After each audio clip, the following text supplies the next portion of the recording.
Alright, we are back for round 2.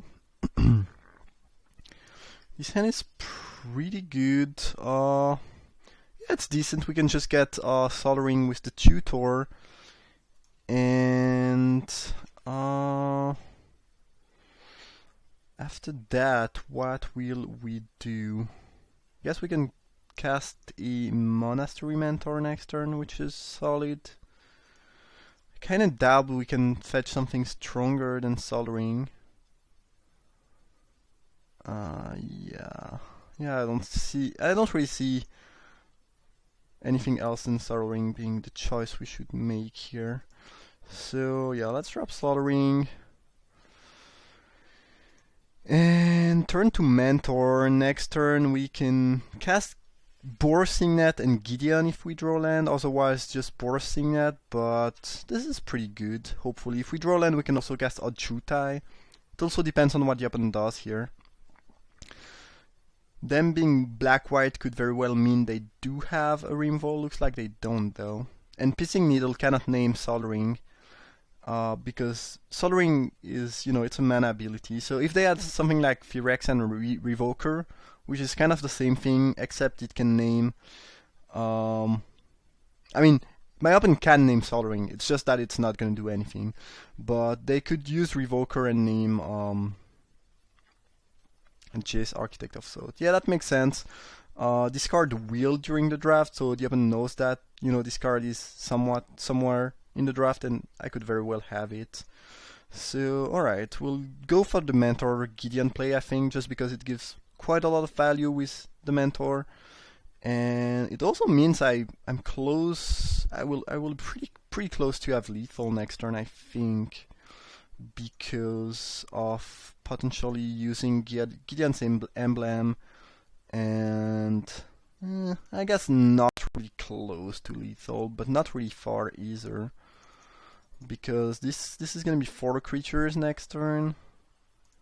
Yeah, I will not have lethal, but I should be in great shape. And now even if they have let's say a Wrath of God next turn,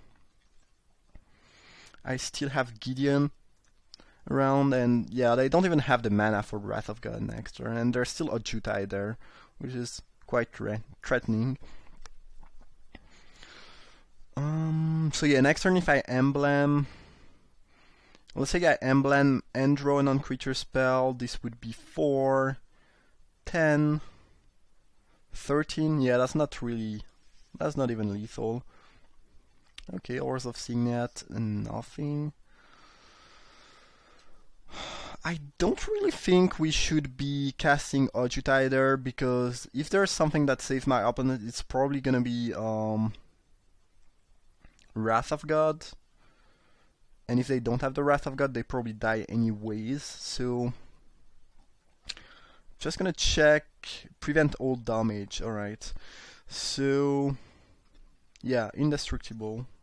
So they can't really use anything... Well, they could have... I guess they could have the Swords to Plowshare we saw. They could Thwart Gideon, but other than that, there's not a lot of Rimvolt that can deal with that. So I don't know, because attacking is the best option. Yeah, I think I'll just attack. I'm pretty sure if they had Swords to Plowshare, they would have killed the Mentor quite a lot of time ago. So unless they just happen to just top deck the swords right now, they should not have it. In which case,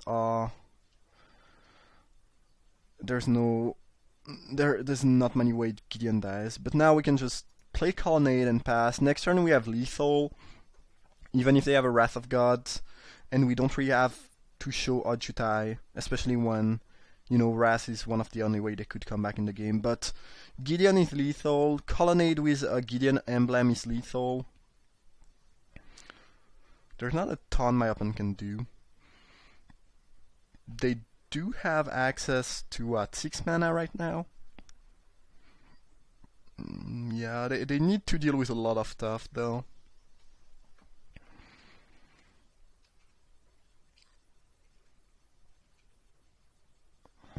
Alright, interesting. So I drew Pentat Prism.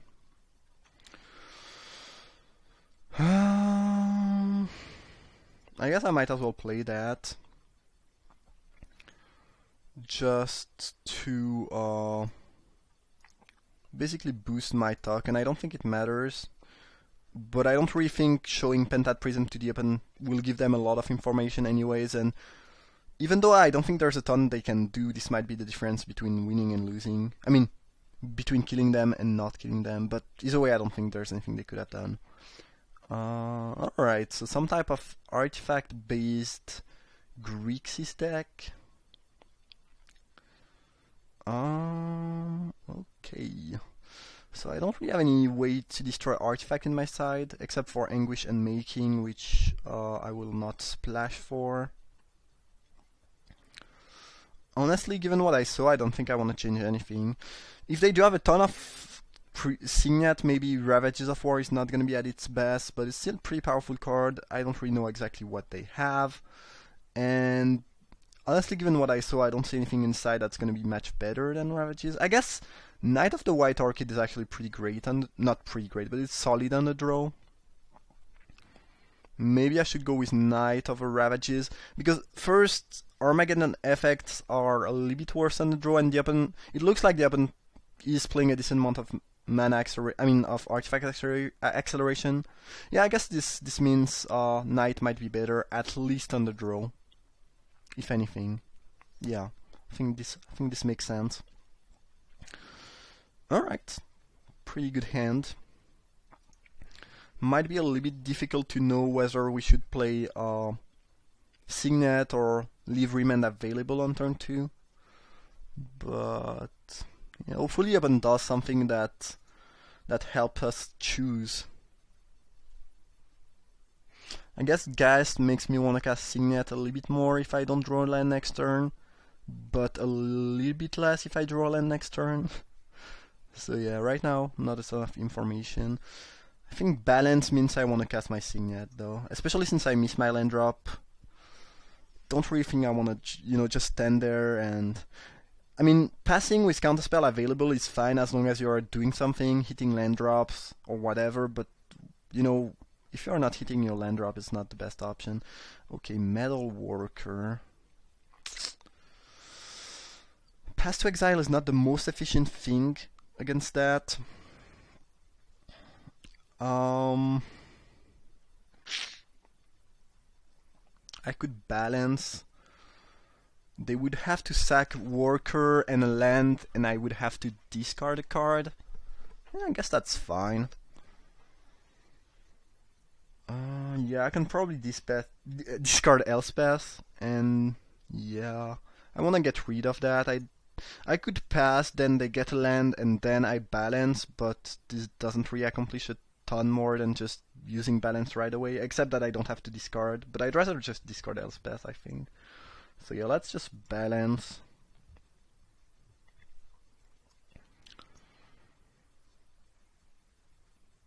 And yeah, we'll discard Elspeth. We are not really close to be able to cast that. Best case scenario, I would have drawn an island and been able to cast Venser, but yeah, it's not really the case here. Oh, never mind. I need to choose card I keep actually. So everything but Elspeth. Alright, it's done. Alright, well this is decent amount of value, like getting rid of their creature and one land, discarding a 6-drop we cannot cast is fine. It's not the most broken balance that has ever been cast, but still feels pretty good. So next turn, well again it depends on what they do, but if I draw a land I'm pretty likely gonna cast Gideon. I guess we'll see. Okay, Mana Confluence, and nothing, and I drew a land. If I had 5 mana, I would probably cast Geist with Remand backup. I think I'm just gonna jam that Gideon though. If they have a counterspell, fine, they have a counterspell. If they don't, it's pretty good. Yeah. Gideon can threaten most Planeswalker, so if they do play a Planeswalker, we should be in fine spot. If they play a creature, we have Pass to Exile. So all in all, well, I guess they could go Pestomite, Kiki, Pestomite, Kiki Jiki, something like that. Yeah, alright. So I guess I did not know my opponent was playing that, but I could have played around that when I saw the blue and red mana. But since they played Metal Worker and Scrubland game one, I don't know. This deck is not really looking like a Pestomite deck, but we might be dead here if they do have the Splinter Twin. So maybe I should have played around that. But yeah, again, given what I saw this game and game one, it did not seem extremely likely that they were on the Kiki Jiki plan. But looks like they might be. Gideon, ally of Zendikar, alright. Let's see if my opponent attacks Gideon or not. I think the right play is often to attack the Planeswalker and make sure that even if, Needle, even if I can get rid of Needle, this is not on the table anymore, and my opponent chooses to do that, and I do agree with that play. But I've seen a decent amount of player just, it depends. Like, if I was at, let's say, 6 or 4, or low on life, then attacking me makes more sense. But if I'm at 20, I think it's very often right to just make sure the Planeswalker dies, because Needle might just not stay on the battlefield forever.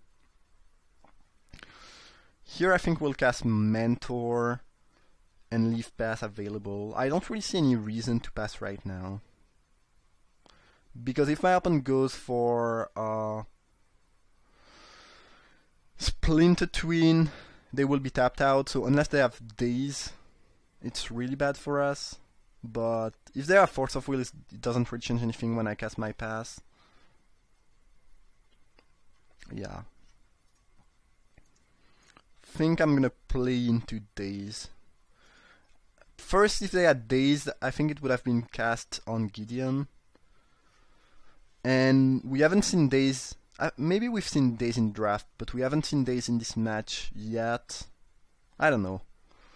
And I think I might just let my Gideon die here. I'm not really gonna get rid of Pissing Needle anytime soon. And I think being able to pass later on is valuable. Or something else, because they might not have the combo, so maybe we want to pass another creature.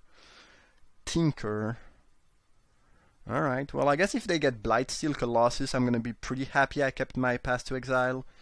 If they get Inkwell Leviathan, I probably cannot beat it, but there's not a ton I could have done to actually beat it. Okay, so I guess this is the typical reason why keeping pass was a good idea. So I guess we'll pass end of turn now, since we want to be able to attack, and we might as well attack with I guess, yeah, I just rather use my mana now. But we'll get the same amount of damage unless we cast another non-creature spell, which doesn't seem very likely right now, because one monk is one prowess trigger. So I'm pretty sure they will get a land here, as they just did. We draw a land of our own, which is fine. So I guess now, yeah, casting the Geist with Remand Backup makes sense. And now the plan is probably to just Remand their next play, Venser their second next play, and we should have enough damage to win, because even if they block Geist, we'll have Kiki Jiki. Alright, that was to be expected, I guess. So I guess I'm lucky my opponent did not draw a land before, but I guess even a land before would not have been good enough if they don't have the Splinter Twin. And now next turn they do have to chump block the Angel actually. Well, actually I can just kill them with Colonnade or Venser, because they take, if I attack with Colonnade, they take 4 in the air, and then yeah, they are very dead. I could Venser too, but the Venser play is weaker if they have Force of Will actually. I don't see any reason to play around Force of Will, but yeah. even if they block one of the 4 power creature, they still take 12. So, and yeah, unless they have, I guess, Pact of Negation. I mean, Pact of Slaughter Pact could do it, but Slaughter Pact is not in the Vintage Cube this winter. I don't think so. Don't remember seeing that. But yeah, that should be good enough. Alright, we got there. Sweet. Hope you guys enjoyed that second match. Thank you for watching and see you for the final.